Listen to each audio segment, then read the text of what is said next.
Welcome to Tuesday Talks. Thank you for joining us here today. Hey, we've got a great program that we want to share with you. And for those of you that are joining us here for the first time, I am not in the White House press room right now. This is just a background that I'm using. So I just wanted you guys to know that, okay? And so a lot of you are like, is he at the White House right now? No, I'm not at the White House. I'm just using a different kind of screen for my background. And so we got these green screens going on. We used to do these trainings and leadership development meetings for, for the last 26, 7 years we've been doing this, but we've been meeting in our office. And we go to hotel rooms, convention centers, wherever where we can get a large venue. And when COVID-19 hit, we actually had to modify and adapt to the changes.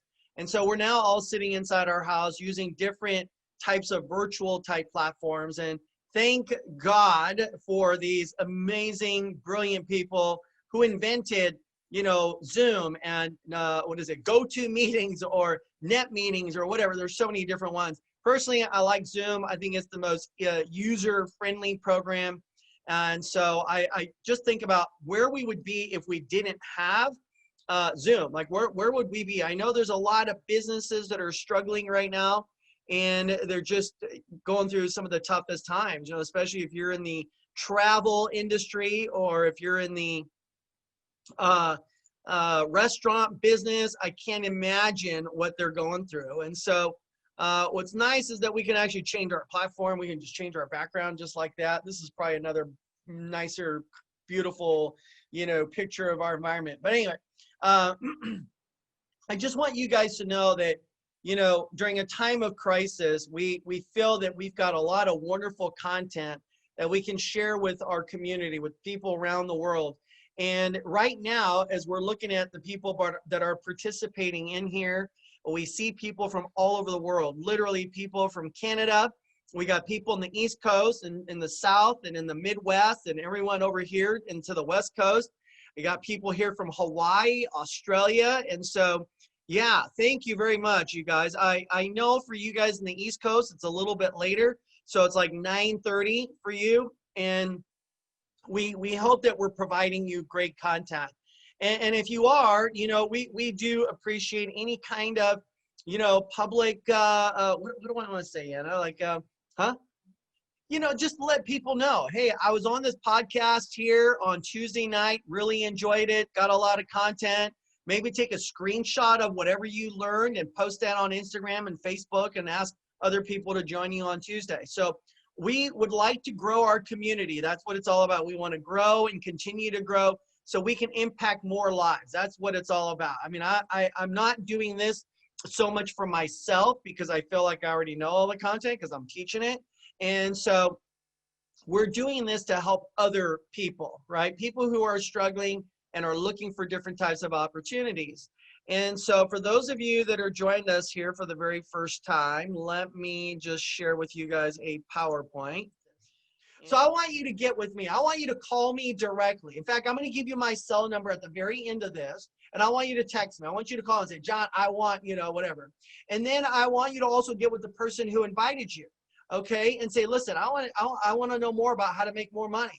I want to know how money works, okay? And I want you to know that there are wonderful examples of the kind of success that people have. Okay, and this young lady right here, just so you all know, right, is one person that has to be reckoned with in the financial and the entrepreneurial world. Because here's a person who was a restaurant server. Who would have ever thought that a restaurant server, so this is why you never know who you're going to be meeting, right? Next time you ever go to a restaurant, and you're sitting there or standing there and giving an order to a restaurant server, you don't even know who that next person's going to be. But she started her business at the age of 22. So folks, don't discount these millennials, right? Millennials, I think, are hungrier today, highly motivated. Many of them take initiative. They've got the discipline. They've got big dreams, okay? And now guess what? She's making over $1 million in residual income. She's made millions. She's now operating a business in 15 states. And she did all this not just as a single person, but married and 4 kids, okay? Like, holy smokes. So you sit there and you're like, oh my God, what? She's got 4 kids? Yes, she's got 4 kids. I know you're like, wait, what did she do? Have babies when she was 12? No, but she's got an amazing husband named Adam, who's another individual we need to have on the show. But I want you to know that this woman here, this lady, okay, has spoken in front of tens and thousands of people, okay? Not that she was ever a public speaker. She was not some Tony Robbins type of person, but I'll tell you what, don't be surprised, because I'm telling you right now, okay, I would give up my stage, my spotlight on any stage to hand it over to her, because this lady will rock the house, okay? And she's done that in massive arenas. I am a huge fan of hers, and I've always believed in her, and she knows that, okay? So her husband, as you guys know, is probably a master salesman, because he also closed her, because she is just a remarkable, impressive lady. So without any further ado, Johanna Mockett, everyone, up on your feet. Let's give a big round of applause. Make some noise. Yeah, all right. So, hey, folks, hey, Johanna, I would normally sit here and with other speakers, because I got to like lead them in my conversation, but you're a rock star, right? I mean, you could, if you could entertain an audience of 30,000 people, the people we have here, yeah, you don't need me to help you. So here's what I'm going to do, Johanna. I'm just going to shut my trap and let you just take over, do whatever you want to do. You're amazing. Thanks for joining us here today. John, thank you so much. Thank you so much. I've been sitting here taking notes on your presentation. You know, Adam and I love you and Arlene so much. And you've been great mentors to us and friends. And I'm so honored to be on this call and speaking with you guys. Thank you so much for having me. I don't have a PowerPoint. It's just going to be a conversation. And I did that on purpose. And so if you could spotlight my video so everybody can kind of see me, I am just somebody that, thank you so much. I love human connection. And I wanted you like, I wish I could see your faces on this call, because I wish I could, yeah, that's the part of Zoom that for me personally is challenging. But the part about Zoom that I love is that we can be all over different states in the comfort of our own home. You might hear some of my crazy kids yelling in the background, and we could build a business bigger and faster than ever and connect with more people in all different, time zones and states quicker and faster and better. But I wish I could see your amazing faces. But listen, I just want to share my story with you today. I want to share with you a little bit about myself. I love entrepreneurship. I have an entrepreneurial spirit that I think I was just born with, or I learned, I don't know. But I want to encourage you to, obviously you're on this call because there's something inside of you that maybe just wants more. Or, maybe just has a dream. Or maybe somebody just invited you, not really sure why you're on this call, but I want to share with you my story, and I want to encourage you. I hope to bring you value from my story and my little limited life experience. So like John said, I'm the middle of 5 children. Both of my parents are chiropractors. But 3 of my siblings are adopted. So I want to tell you a little bit about how I got to where I am today. Both of my parents are chiropractors. So I grew up thinking for a long time that all husbands and wives did the same thing. It was later in life that I realized that's actually pretty rare, but that was something that I just kind of dreamt about and something that I wanted. The other thing was, I was born 2 months early. So my mom had a lot of complications in birth. She had a lot of miscarriages before I was born. And then when I was born, I was a preemie. It was 2 months early. The doctors didn't think that I was going to make it. They put me in an incubator. My mom had so much hemorrhaging during my delivery that her uterus had to be removed. Good news, I made it, woo woo, alive today. My mom is okay, but after my delivery, she could no longer have children. She couldn't bear children. And so when they didn't think that I was going to make it, you know, my mom told my dad, you know, she had just given birth and she just had her uterus removed, and the doctors come in and say, we don't think your daughter's going to make it. This is after having a series of miscarriages. And she was just so grieved. And she told my dad, call everyone we know, get everybody praying that our daughter would live. And I lived, right? And I think as a young girl, you know, hearing this story, my dad would tell me the story of my birth, and I would ask my parents, you know, when you're literally like, tell me what I was like when I was little, you know, you love hearing about what you were like when you were little. My parents would tell me the story of my birth. And I think for some reason within me, it developed this overwhelming feeling that life truly is a gift, that life is a gift. And just so quickly, we as human beings, we're so resilient, yet we're also so fragile, you know, and just the fact to even like be here, how many miscarriages my mom's had that they didn't make it, you know, and just the fact that somehow I got here, I just felt like, man, my life has to matter. I gotta do something with my life. I gotta do something big and be somebody and do something important. And I just felt that way. I felt grateful for life. I still do every day, you know, and I know we all feel that way in some level, but for whatever reason, it was so clear to me at a very young age that I wanted to be somebody, and I wanted my life to matter. And in a lot of ways, that's a lot of pressure for a young person. And I would think, well, what does that mean? What does it mean to actually be significant? What's true significance? You know, and I live in Southern California. I live in Redondo Beach. So I thought, well, maybe that means being famous, being a famous actress. Maybe that's being significant.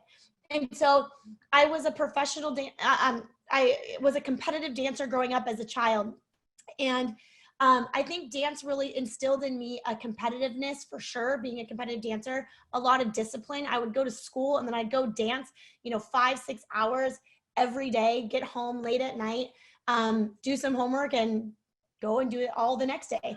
And so that instilled in me a very disciplined lifestyle, you know, and I think that helped me later in business. And so I then went to college. You know, my parents didn't really see the arts as something that was a serious career choice. Like, oh, dance, acting, like that wasn't a real thing. They really wanted me to get an education. And so I went to college and I majored. I had no idea what to major in. And to be completely honest, I had a hard time making decisions, and I wanted to pick the best thing. And so I would literally sit out in the college campus in my car, and I'd cry out to God at night. And I just felt like I had these huge dreams. And I felt like, God, I have all these dreams. I don't know, I just want to do something big with my life. And maybe that means being a famous actress, or maybe that means, you know, I grew up in the church, and Christianity and faith was something that was really important to my parents. So I thought maybe that means going and being a missionary in Africa and going to unreached people groups and telling them about God and loving people and living a life of philanthropy and service to others. Maybe that's truly being significant. You know, maybe being famous is like really not that important, and it's just material. Maybe it's those bigger things, you know? And then I thought, well, gosh, I really do want to get married and have a family. Maybe it's having a lot of kids and leaving a legacy and raising up the next generation. You know, maybe it's teaching. Maybe it's teaching kids. And I had all these dreams and no direction. And I would cry out to God. I'd say, it's not fair. You gave me too many dreams to fulfill in this one life. What am I supposed to do? Just tell me what you want me to do. Like, what should I major in? Little 18-year-old me, so confused, like waiting to hear like a verbal voice from heaven saying like, Johanna, go do this. And I never heard that. You're probably thankful, but you know, I never heard some verbal like voice from God. And I think in a lot of ways, when we have these dreams, and we have these questions, maybe for God or for whatever, like, why is this happening? Or what is this? Or what is this all about? And we don't hear our answer right away. It's because we're supposed to walk in faith, right? And I felt this feeling like God was saying, like, just trust me. Just keep moving forward. Just keep moving forward. So some of you feel right now like your whole world has been like pulled up. like the rug underneath your feet. Right now, COVID, there's so many things happening in people's lives. People have so much uncertainty right now. They're used to being able to, their kids going back to school come September. And right now that's not happening. You know, they're used to having a job with a steady paycheck. And right now they've been laid off or furloughed or pay decrease. And so there's so much uncertainty. And maybe your whole life from March 1st looks totally different than it did right now. And you're wondering, like, what's the next step for me? Like, what do I do? Like, somebody give me a sign, like, tell me, you know. And maybe, you know, sometimes I think the millennial generation, we have so many choices all the time that we never just pick something and start walking forward in it. You know, it's like, where do we go to lunch? And there's so many options, like sushi, Thai, burgers, Mexican, like, you know, Italian, and we can't pick anything. You know, it's like people aren't committing in like marital relationships anymore because they're online dating. I'm so glad I missed that boat. You know, I'm like, next, there might be somebody better out there. So I don't want to tie the knot in case there might be a swipe that's just a little bit prettier, a little bit more fun, or a little bit more, I don't know, right? And so nobody really commits to anything. And here's the thing, you don't have to know the end result, but just start moving forward in something. And along the way, you're going to learn and you're going to grow, and there's nothing wasted. I think I just had this fear of making the wrong choice. And so I didn't want to make the wrong choice. So I didn't make any choice. So I stayed undeclared for a while. Finally, I just majored in journalism, mainly because I just had to pick something. I graduated college, and I ended up waiting tables, right? I had been a restaurant server all throughout school. I knew how to do that. I knew I could make quick cash. I loved people. I loved the hustle and bustle of a busy Saturday night. I loved serving people. So it was a good job, but I knew for sure that I was meant for bigger and better. I knew for sure I didn't want to do that for the rest of my life. And my parents said, hey, why don't you come work in our business? Right? Take over the family business. And I thought, well, that's kind of cool. You know, I always wanted to call the shots in my own life. I always wanted to be my own boss. And so I started working for my parents' business. And in about 2 weeks, I realized, oh no, this is not for me. Because you know what? I realized if I was going to take over my family business, it basically meant I was going to have to be an employee of my parents until they passed away. And then maybe I could inherit the business. And by the way, my parents are super healthy because they're chiropractors and nutritionists. So my dad's probably going to outlive like everybody, right? And so I was like, I'm going to have to be like 75 before I take over their business. And I didn't want to be an employee.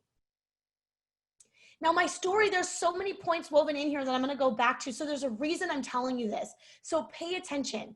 I didn't want to be an employee. I didn't want somebody else determining my worth, because I saw my parents were business owners and I saw them have control. They opened a group medical practice where they employed other doctors and physical therapists and medical doctors and other chiropractors.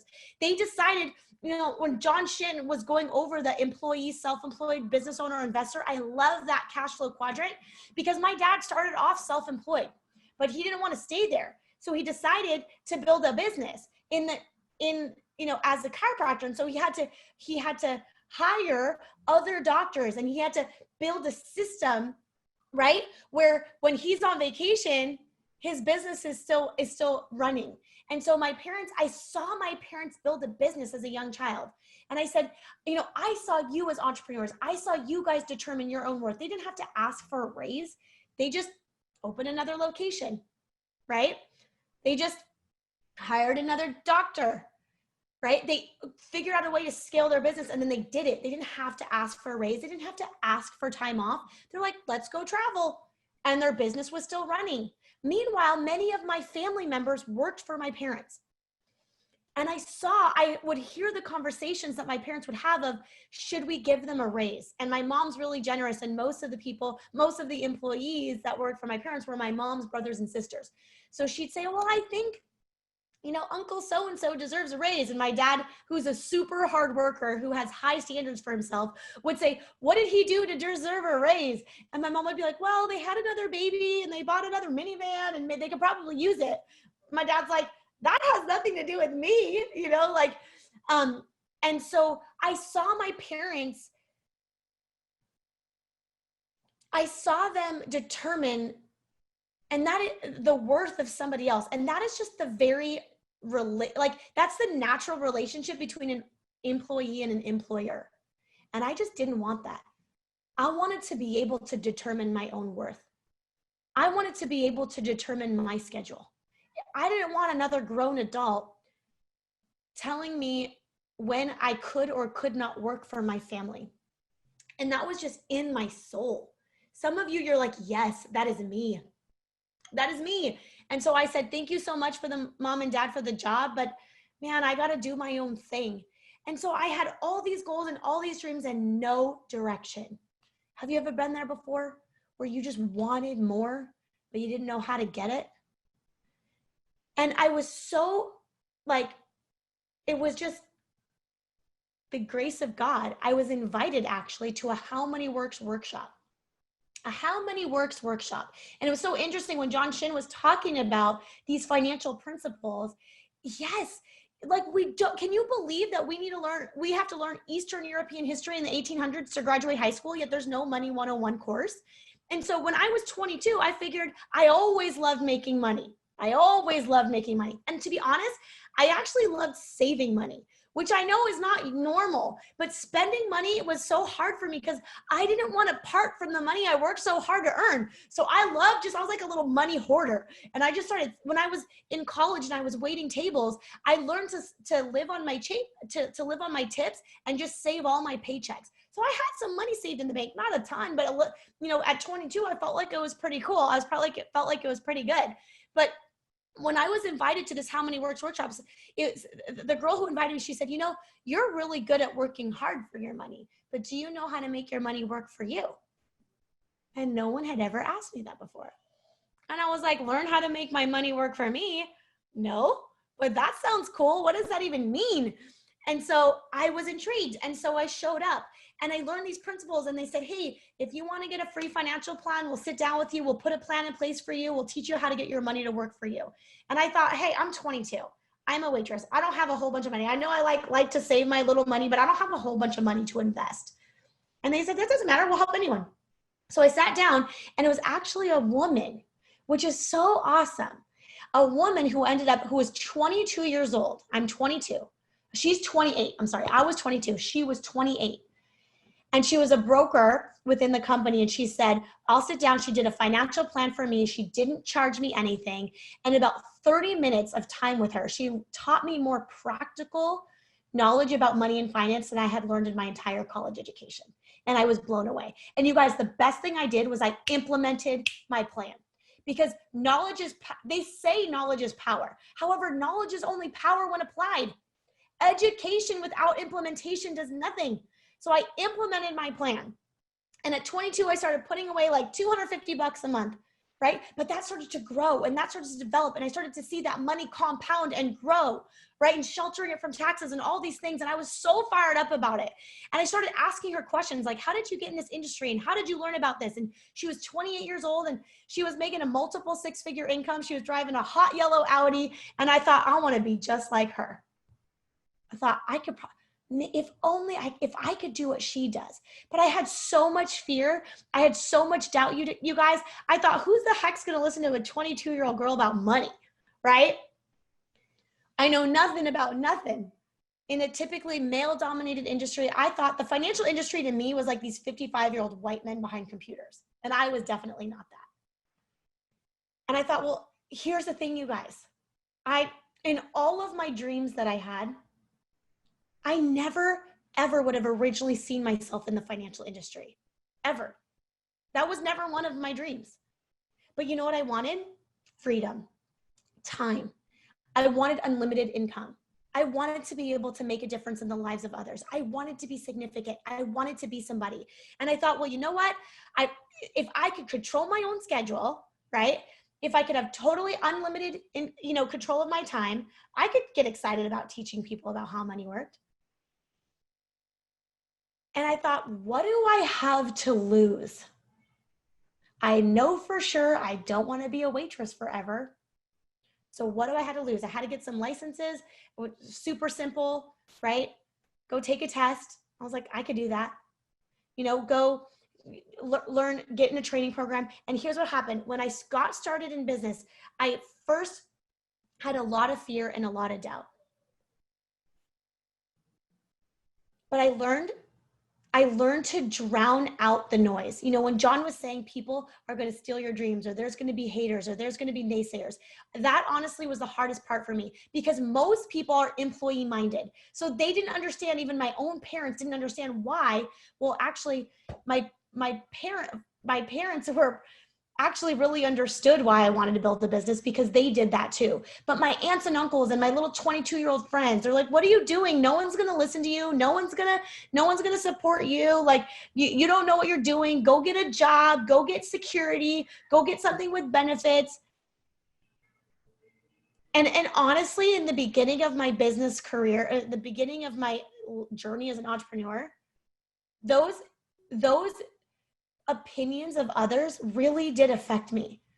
And there were moments where I really questioned if I was doing the right thing. And I really thought, like, maybe I should just go get a job being a pharmaceutical sales rep and go get a company car and go make a 6-figure income with the cell phone. You know what I mean? Company cell phone. And maybe I should just go do that. And maybe that would be easier. And you know what I realized? Most people quit entrepreneurship because they want to go the easy path. They think something else is going to be easier. But the one best thing that I did early on in my journey as an entrepreneur, the one best thing I did was I sought out mentors that were living the life that I wanted to live.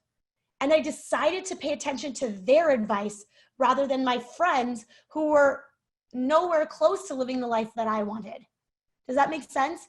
And I looked at people who had strong marriages and had strong businesses and had strong financial lives and had great relationships with their kids and had freedom and had control. And I said, those are the opinions that I'm going to follow. Does that make sense to you? And so then I made a decision. I made a decision that I didn't care what anybody thought. I wasn't going to listen to the noise. I was going to drown out the noise, and I was going to make a decision to sell out, go all into building a business, and that I was going to, the thought of going to interview to get a job would just make me nauseous. That I wasn't going to, give up on my dream of being in control of my life. And once I made a decision, you guys, commitment is actually freedom. The world wants to tell you, keep your options open. What if something better comes along? Now, here's the thing. I'm not about of course, I'm logical. And I sat there and I thought, I would think those moments that I wanted to quit, I would think, what else out there? What else can I do with unlimited income potential, total control of my time? Doing something that I care, that's noble in the world, that makes a difference in people's lives. And I would think, and I would find nothing. There was no job that could give me that. And I said, you know what? Then I guess I gotta grow. I guess I gotta get tougher. I guess I gotta not care what people think. I guess I gotta develop my skills a little bit better. But most of all, I just gotta keep going. And that's when I decided to sell out. And when I decided that there was no job that could take me away, there was nothing else that I was going to do, that I was going to commit to building my business and making it happen, that's when I did. And within a couple years, my income, I was able to go 6, 7, 6 figures, and then add to that and build a residual income and build a big agency, and to be able to teach and train others and make a difference in people's lives. And John Shin mentioned about me having 4 kids. I have 4 daughters. Their ages are 9, 7, 4, and 9 months old. I think about, if I had a corporate job, they'd be trying to figure out a way to let me go without a lawsuit. How are we gonna, this girl keeps having kids. She keeps taking maternity leaves, right? How are we gonna get rid of her? There's no way I'd be able to, in business though, as an entrepreneur, you call the shots. No one had their thumb on me. So I was able to get pregnant, have babies, take time to have my baby. And you know what kept happening? My income kept going up. Why? Because that's how it works in business. The effort that you put in now, it compounds and you get paid on it. It's not like a job where you trade dollars for hours for dollars. You invest time and effort and energy up front You pay the price in full up front, and then you get paid on it year after year after year, and that compounds and that builds, right? That's how it works in business. And so the things that I did when I was 22 paid me when I was 26 and 28 and 31 and now, and 34 having babies. Isn't that awesome? And so I'm just so glad that I never gave up. And I want to talk to you about just 10 qualities that I developed and 10 things that I did. And I just want to share with you. I'm in my house 2 blocks from the beach in Redondo Beach. In my early 30s. Most of my friends cannot even afford to buy a house in Southern California.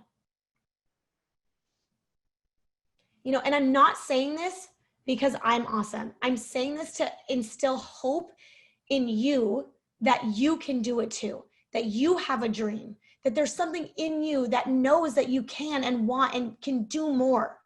And I'm telling you my story to hopefully inspire you to just take the first step. Or maybe you're already somewhere in business and you needed to just hear my story to keep going, to give you the motivation and the encouragement to light yourself on fire and keep going, right? But not only do Adam and I have our first dream home, but our kids go to the best private school in our community. Do you know, I developed a business plan early on in my career, and I wrote out things that I wanted, my dreams, my whys, my goals. And in there, I didn't even have kids yet, but I wanted to stir up my soul to get me excited about taking action and moving forward. And so I looked at what school I would want my future kids to go to. And I put it in my business plan before they were even born. And now my kids go to that school. These are the principles that are written in Think and Grow Rich, right? And they go to that school, and I can get emotional just thinking about how you can design the life that you dream if you back it up with hard work, right? And then Adam and I are able to travel the world. I mean, not really right now, right? We're not traveling right now, but because of COVID, but we've been able to travel the world and take time off, and our business keep growing and our income keep increasing. A job can never give you that. It's something that my favorite part is seeing our children become the entrepreneurial spirit go on to them. My daughter, she loves animals, my 9-year-old. And so she started a business called Animal Helpers, where she dog sits or she cat sits, or she'll watch people's animals. The other weekend, she made $40 watching a cat for a couple of hours, just feeding the cat. Oh, that's awesome. And she loves animals. And then she got a referral. She watches Adam and she got a referral. And then the next weekend she was dog sitting. It was so cute. A little dog that had a little limp leg, that walked with a little limp. And so she made a little video that she posts on social media that's I can even watch your special needs dogs.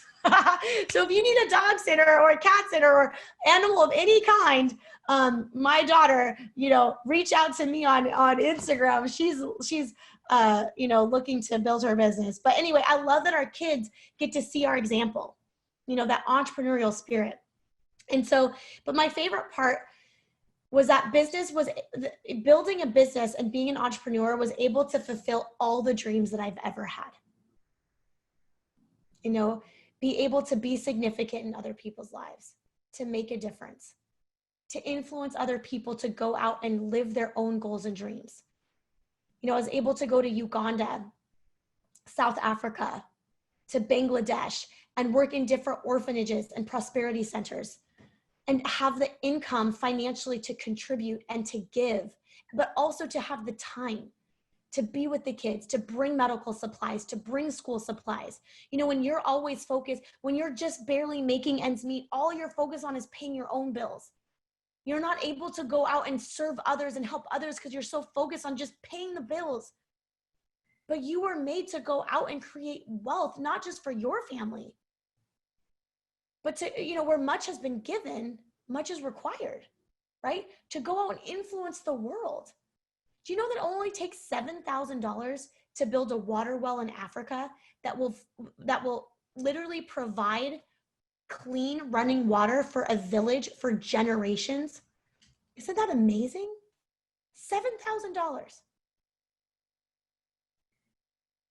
Do you know that $1,000 a month will feed an orphan, will give all the home, $1,000 a month will give an orphan in Bangladesh school, medical, clothing, lodging, housing for a whole month, everything that they could need, just $1,000 a month. Now, some of you, you're like, there's no way I could do that. Well, guess what, you guys? We live in a country of unlimited opportunity. So what are you waiting for? These kids in Africa and India, they don't have the opportunities we have in America. Right now, you guys, we live in a country of unlimited income opportunity where we can build a business of no glass ceiling. So if money's not your thing, great. Go make a whole bunch in our country and go give it away to people who don't have the same opportunities that we have. That is what brings true fulfillment, right? And so I just want to encourage you, these are the 10 qualities or things that I feel like I developed, or the things that I did that helped me succeed in business. And I hope they encourage you. 1, I was a dreamer. I know I have some dreamers on this call. And I get emotional thinking about it because I know that some of you just want it bad. You want more. You have these dreams and you've kind of like you maybe stopped believing that they were possible. And so maybe you just kind of settled. You settled for a job that you knew you were greater than, where you were under-recognized and underappreciated and underpaid, and you just kind of stayed there because you felt like, well, it pays the bills. Man, I encourage you, those dreams were given to you for a reason. God placed those dreams inside of you because he wants those big dreams inside of you, because he wanted you to have the faith to go chase them. And they were sometimes, I think why I used to dream so much was because I was forced. I realized that I could not achieve my dreams in my own strength, but I had to rely on something bigger than me. I had to rely on faith to make them possible. So 1, you dreamers out there, it's not too late to become the person you were meant to be. But number 2, desire. You got to have desire.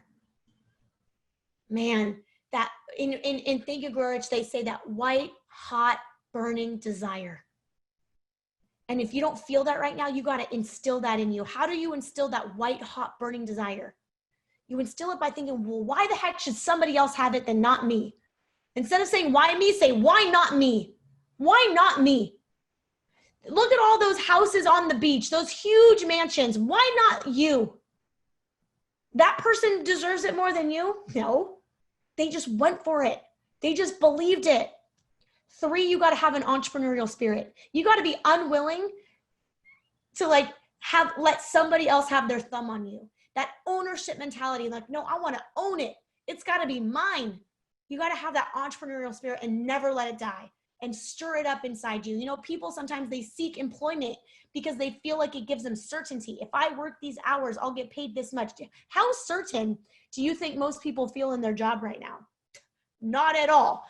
Even these good, my cousin who's a successful attorney with a good job, right? Went to school, Pepperdine Law, all of these awards, successful attorney. He just got a 25% pay decrease. You know what he said to me? Finally, after me trying to tell my cousin for so long, he said, there's no such thing as a good job. I got to be in business. And I was like, well, that's only what I've been saying for the last 10 years. What the heck, But sometimes it takes people getting uncomfortable to finally realize that they got to make change. Right now, there's a whole movement in our country right now of entrepreneurship security, of people realizing, heck, I can't control my job. I can't control my boss. I can't control the economy. There's only one thing I can control, and that's me. My own effort, my own attitude. That's the only thing I can control. My own effort and my own attitude, right? That's it. So that's where the entrepreneurial spirit comes in. right? You got to be able to count on you. 4, you got to have mental and emotional toughness. And this, my friends, can be developed. This can be developed. But you got to have mental and emotional toughness where you show up and you put in the work regardless of how you feel. Man, you think of, man, there are times, I got 4 kids. Most of my life is like serving the kids and then like serving the business, right? And there are times where I'm tired. But when you know your purpose, when you know your ultimate purpose is to go out, when you know what your purpose is, when you know why you're doing what you're doing, you show up anyway. Who cares if you're tired or you're sad? You know what I found? When you start acting a certain way, your feelings will follow, right? If you start waking up and go, man, I'm fired up. There's so much to be grateful for. There's so much opportunity out there. I'm gonna go get it. This is my time. This is my shot. This is my chance. You know what happens? You start feeling excited and you start seeing opportunity everywhere. I'm going to start tracking everyone to my business, right? You start attracting people to you. You can actually change the way you feel, but you got to have mental and emotional toughness, because here's what's going to happen in life. A lot of stuff, a lot of things going to happen in your life. You are guaranteed you'll have health challenges. You'll have relationship challenges. You'll have heartache. You'll have adversity. Is guaranteed in life. But here's what you got to do. You have to find joy in the challenge, because it is persevering through, it is only, by the way, persevering through trial and tribulation that develops character. That's it.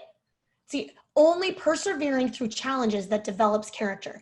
And in order to win big and to succeed in anything in life, you have to have strong character. Why? Because strong character develops mental and emotional toughness. The person who's willing, who's capable of handling the punches and getting back up quicker. Does that make sense? Does that make sense? Gosh, I wish I could hear you say yes, right? But I know it. I feel it on the other side, right? Mental and emotional toughness. The next thing that it takes to win big in business are winning habits. You got to have high standards for yourself and develop discipline. How do you do that? That can also be developed. Set a standard of when you're going to wake up in the morning, right? Make it earlier. Set a standard of working out, of exercising, high standards for your health, for your mind, for your body, mind, soul, and business. High standards, right? Start keeping the promises you make to yourself, right? Start keeping the promises you make to yourself. Those winning habits of showing up, of not being okay with average and ordinary, not being okay with settling. Number 6 is find a mentor and a system. Find somebody who's living the life that you want. Now, mentors, they could be through podcasts, they could be through audiobooks. You know, I've had mentors that didn't know me. You know, John and Arlene Shin were a mentor of mine before they even knew who I was, right? I listened to their talks. I followed their example before they even knew who I was. You can have mentors that don't even know you yet, right? But then eventually you can attract that mentor into your life, and then you can actually build a friendship. That's what's super fun, when your mentors start to become your friends. But find a mentor and a system, right? A business system that you can follow. Number 7, be a student of human nature. Business is all about people, right? So you got to become a student of human nature. Read books like How to Win Friends and Influence People. You know, one of the most important things is to be likable, to attract others to you, right? And when you're a student of human nature, the reason why I love studying human nature is because I'm a human.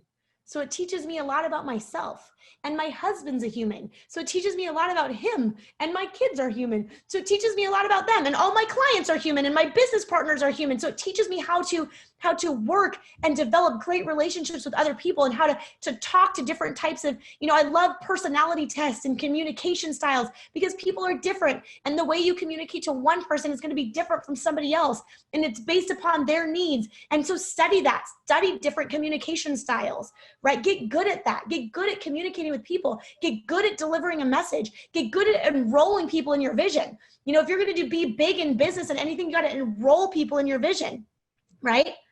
Number 8 is leadership. Leadership. Why? You got to lead people in business. You got to recruit and build a team, right? Recruit and build a team. Why? Because you cannot do anything great on your own. You got to recruit people who have skills that you don't have to help build your business, right? Whether that's employees, whether that's associates, whether that's, whatever it is, you gotta recruit and build a team. Whether that could, for me, that could be a nanny to help me with my kids, or a tutor to help me with my kids' homework, right? Or a dance teacher, a dance coach to help them to develop their dance craft. That it doesn't have to just be in business, man. I got a team in life, right? A team in life, a personal assistant, right? But you got to learn, because I realized the people ask me, how do you do it all? I don't do it all. I do the important things. It is my job to provide for the physical, spiritual, and emotional needs for my children, right? For my family. Everything else I can delegate. Does that make sense? It is my job to lead in my business, to show up as a visionary, as a leader, right? To love my people. By the way, the leader is the servant of all. The servant of all. It is my job to set a winning example. But the paper, the administrative stuff, man, I could delegate that, right? I don't do it all. You can't, right? Number 9, know your brand. Build your own personal brand. Know what you stand for. Know what your business culture is. Early on, know what you stand for. And lastly, number 10, commit. Sell out, go all in. There's no other option. Burn your sails and make it happen. Why? Because it's worth it. It's worth it to live a life, to become the person you're proud of, to live your dreams. It's worth it that when a global pandemic happens, when you've got a business that you never know what's going to happen in life, guys. Whether it's COVID-19, no one expected this. This isn't the last thing, though. There's always going to be something. And it might not be something big or global like this. It could be something in your own family. You never know when a child gets sick, or a family member passes away, or something happens. You never know when your family's going to need you to show up. And usually in crisis, you know what you need? You need time and you need money. And that's what entrepreneurship does. It gives you time and it gives you money. Gosh, I wish I had more time with you. And you know what it also does? It gives you the ability. Here's the thing. There are 6 basic human needs, but there are 2 of our needs that are like spirit needs. And it's growth and contribution. Growth and contribution. And most people live their whole life without those needs fully being met within them. In business, there is unlimited growth potential. There's no glass ceiling. So there's always something to fight for, to shoot for. You're always constant. To get to a new level of income, you're not going to make new money being an old you. You're going to have to pivot and grow and develop. Right? So the good news is, as in business, you're going to grow. And it's a lifelong pursuit. I love that as human beings, we've been given this amazing ability to grow, to progress, to evolve. And that's what you get to do in business. But the second thing, you get to contribute.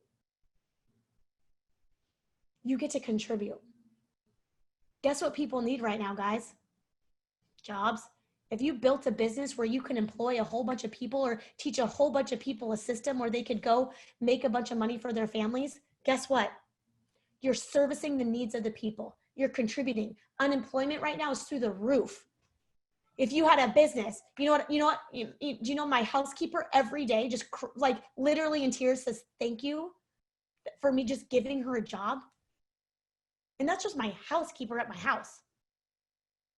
The more successful you are, the bigger you can contribute to the lives of others. The more you could give people jobs. You could give other people opportunity. Man, I love giving to orphanages. I love giving to causes that matter. But my favorite thing is not only you could give a man and woman a fish, or you could teach a man or woman how to fish, and they could go feed their family for a lifetime. And that's what fires me up. And that's why I'm on this call right now. And that's why John Shin is on this call right now, because we're excited. Not just, listen, I don't get paid to be on this call. I do this because I have a personal mission of helping 100,000 people become entrepreneurs. Why? Because entrepreneurship changed my life.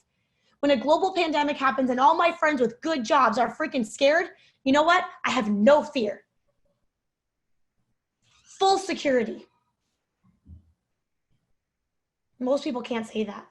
And I don't say it because I'm awesome. I'm just saying by the grace of God, I didn't give up. I didn't settle. So those of you where you have a dream inside you, don't give up.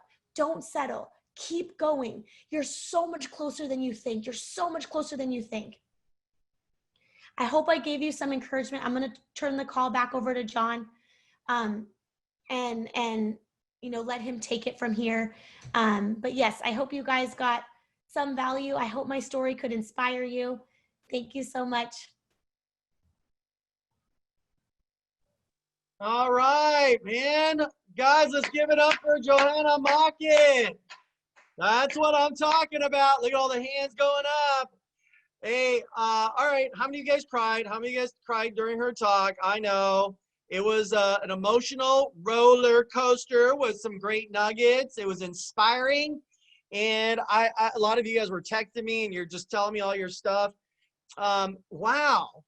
Johanna, that was so, we need to do a movie on your life. I mean, I just sat there and just thinking, here's what, just so you know, this is what I was thinking right here. By the way, you guys, please follow Johanna, like right now, like get on your Instagrams and follow Johanna Mockett, because she's always dropping bombshells. You'll see her lifestyle. I mean, pretty awesome, right? Look at somebody else is texting me right now. Oh man, this Johanna, I kid you not. You guys think I'm making that up. Oh man, this is exciting. You know, they're all texting me right now. Okay, so when Johanna was talking about her life story, I just want you guys to all know that scientists estimate the probability of you guys all being born is, and being alive today is 1 in 400 trillion. Did you guys know that? The probability of you being born as you are is about 1 in 400 trillion. So let me just tell you the significance of that. First of all, I want you to understand how much 1 trillion is, let alone 400 trillion. So if you are a 1 in 400 chance of becoming a baby, who you are today, born as the way you are, okay? Let me just tell you something. You are a miracle. You are an absolute miracle person. You are a miracle baby. You are a miracle child. Johanna Mockett is a blessing to us, right? God has big, big, big plans for her. Okay, and I know that because let me just tell you something. Did you feel her passion? That her passion, her sincerity, her love as a servant. Like she doesn't sit on her high horse and go, "I'm good, I'm Gucci, I'm done. I'm living down here by the beach." You should see the way she is when she goes to Africa and goes to these orphanages and gets in and she's got all these children and kids that are surrounding her, because that's how God works with her. Does that make sense? God's using her in so many ways, just like God's going to work with all of you. Again, I'm not here to preach everyone, but you are a miracle child. You are. And I just want you to know that though you are a miracle child, your life can, just like that, with a blinking of an eye, it could be gone. And so I want you to know that time is not running out, but your life is. Okay? It's ticking. No matter what happens, COVID, financial, pandemic, whatever is happening around the world, just so you guys know, it's ticking, just like that. Can you imagine? We all sat here and said, what pandemic, crisis, we got to quarantine ourselves. We can't get out of our house. We got to put a mask on our face. What? How are we going to live this way? And guess what? You figured it out. You're all here 6 months later. You figured out how to survive. Okay? And I want you to know that though there are people that are around you, love you and care about you, like your mother and your father, they love and care about you. But listen to me, folks, they may not be giving you the best advice. Look, this is Joe Green. Meet Joe Green. Now, who is Joe Green? Okay, Joe Green is the roommate of Mark Zuckerberg. You're like, who's Mark Zuckerberg? Okay, well, Mark Zuckerberg is the one who founded Facebook. And this guy, Joe Green and Mark Zuckerberg, were roommates at Harvard University. And they wanted to create this thing called not Facebook, but Face Mash, right? Face Mash together, which got the pair in trouble with the university. And then basically Joe Green said, let me go talk to my dad. Mark, let me make sure that this is something my dad wants to support me with, that I should really do this. So he went to his dad, a professor, smart guy, professor at UCLA, okay? And his own father cautioned him not to do this anymore, not to work with Mark Zuckerberg, okay? And he did it. He distanced himself from Mark Zuckerberg. And do you understand that that right there cost him $3 billion for following his father's advice? So I want you to know, I don't mean to be disrespectful to your mother or your father or grandparents, but I want you to know, just because somebody loves you doesn't mean they're always giving you the best advice. You guys understand? Just because you're Asian does not mean that you have to become a doctor, okay? Just because you're black does not mean you have to become a rapper and a basketball player, okay? God's got other plans for you, okay? Whatever it is, all you know, and you know what your dreams are. Johanna was talking about your dreams. She's following her dreams. What are your dreams? Whatever it is, despite a pandemic, a financial crisis, follow your passion, follow your dreams. Napoleon Hill talks about it as your sixth sense, that gut. And the word gut, G-U-T, guts, got to have guts to be an entrepreneur. You know what guts stands for? Great urge to succeed. Okay, you got to have some guts, some ovaries that Johanna has. You got to have some kahunas, okay? And I want you to know that the reason why some people are poor is this thing called, it's an acronym, P-O-O-R. It stands for passing over opportunities repeatedly. My God, you take someone like Johanna Mockett, who is a millennial, who was a waitress. Don't ever look at a waitress or a waiter in a different way, because that person can become your next Johanna Mockett.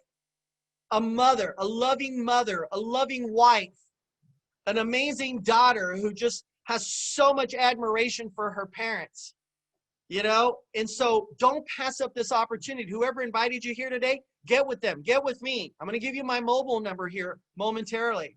But as I give you instructions, as I give you as I give you some instructions, I want you to move at the speed of instruction. You know, I asked you guys to do something for me a couple weeks ago. I said, I want you to go and just get 3 or 4 people to come to this event on Tuesday nights at 6:30. And we're going to do a raffle, and I'm going to give you a copy of my book, an autographed copy of my book, a copy of the movie, and a $100 Ben Franklin. All you got to do is take 30 seconds and go post something on Instagram or call a few friends and tell them to join us on Tuesday nights at 6:30, and I'm going to do a special raffle, and we've got a winner. So just so you know, however many you are, because I know a lot of you guys are in your real estate offices, and no, you're not supposed to. A lot of you guys are wearing your mask, and there's still 20, 30, 40, 50 of you in a meeting. I know there's a real estate office right now that they've got about 40, 50 people in a room. They're all wearing masks, which is a good thing, okay? Listen, move at the speed of instruction. So we do have a winner. We did a raffle. I kid you not, we did a raffle. And winner is Chin Roland. Okay, so Chin Roland is rolling with a book and a movie and $100, and we're going to send that to you, okay? So congratulations, Chin Roland. But hey, guys, let me just tell you, please join me on Saturdays, okay? And then this coming Saturday, I've also got Marla Isidro, who is another amazing woman out of Florida. And she's going to be joining us next week, September 8th at 6:30. And then finally, guys, want you guys to know, we're doing a movie screening of the movie Think and Grow Rich, September 18th. And this will be at 6:30. If you take a picture of that link down below, you can come and watch the movie. And let me just tell you how much it's going to cost. Free. Okay, absolutely free. Okay, so I don't want to hear any excuses like, I can't afford to watch a movie. Just get in front of your computer, for crying out loud, or your big screen TV, and just watch this on Zoom, okay? And so make sure you register. And then finally, Sharon Lechter, the founder of Rich Dad, Poor Dad, Greg Reed, who's written over 50 different books, myself, Satish Verma, the 4 of us, all faculty members of the Napoleon Hill Foundation. We're doing a special thing called tgrlegacy.com. You could register for this. We're going to drop some bombshells on how to change the way you think, because I think that's what you all have to do. You know, you've heard me say, you ever think about what you think about? Yeah, well, you should think about going here, because if you're thinking about negativity, if you're thinking about riots and pandemics and all this kind of stuff, boy, there's some things that are gonna not help you and serve you up here. You got to change the way you think, folks. Okay, if you're like saying, I don't need a big house, I don't need a nice car, I don't need money. We're gonna have to change this up here, okay? Because all those things, believe it or not, is not important, but it's just the way you think. Y'all with me? So listen, this is my information here.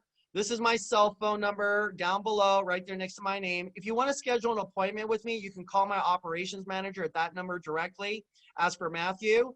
I'm just going to ask Johanna, any final thoughts that you have, and then I want to share one more slide with you guys real quickly. Any final thoughts, Johanna, that you want to share with everyone? Gosh, just, you know, I would just say to keep growing, you know, during this time of COVID, where there's a lot of uncertainty. Some people are down and out, you know, life looks different. I just encourage you to invest in yourself, to invest in personal development, to invest in growing in your health, growing in your mindset, growing in, you know, how we feel about ourselves affects how we perform. And so, you know, it's easy to kind of lose track of health and fitness because you're at home eating more snacks. Like, I encourage you, like right now I'm doing a gnarly cleanse where I've like restricted my food choice, honestly, because I don't want to, I saw myself eating some things that I normally wouldn't. And I started this crazy exercise program because I know that how we feel, really, if we feel good about ourselves, we do better, we perform better. And so making those little choices, I decided to pour on the personal development even more. I'm, you know, waking up every morning and reading my business plan, going to bed every night and reading before bed. And those little things matter. When I'm walking, you know, in the late evening, you know, in between, like right before dinner time and now, I'll put the baby on the baby Bjorn and I'll put some audios and I'll just, as I walk, or I'll pray or I'll meditate. These things matter. To, you know, invest in yourself in personal development and invest in others. If any of you have been feeling down lately or kind of down and out, it's okay. It's normal. What's going on in the world is crazy right now. And so many things with in the news and everything, it can really affect people. And I encourage you that the best thing you could do is go out and help someone else. Serve others. Find ways to serve others and improve the lives of others. And I'm telling you, you're going to feel so much better just about you. And set a goal that fires you up. Set a big goal right now that scares you. Man, I've been redoing my plan for the next 90 days.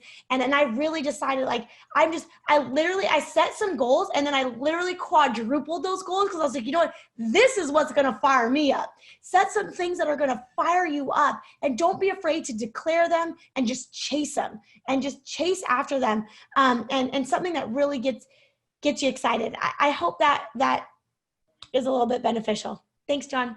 You're awesome, Johanna. Thank you so much. You're incredible. Send my love to your children and say hello to Adam for me, okay? I will. Thank you. You guys, my last slide here is this. I came across this. I want to share with you. And it says here, I'm going to make a change, okay? For once in my life. It's going to feel real good. Going to make a difference. Going to make it right.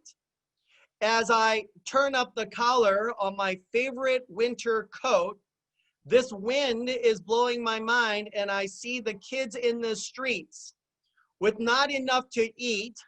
Who am I to be blind, pretending not to see their needs? Okay. And then it goes on to say, a summer disregard, a broken bottle top, and a one-man soul. They follow each other on the wind, you know, because they got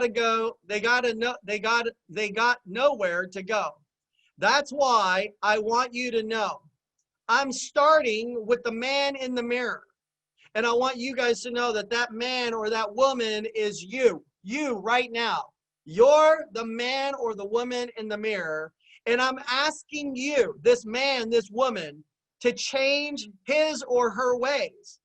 And no message could ever been any clearer If you want to make the world a better place, take a look at yourself and make that change. Folks, this comes from one of the most amazing artists ever, a man named Michael Jackson, who wrote a song called Man in the Mirror. So as we close out this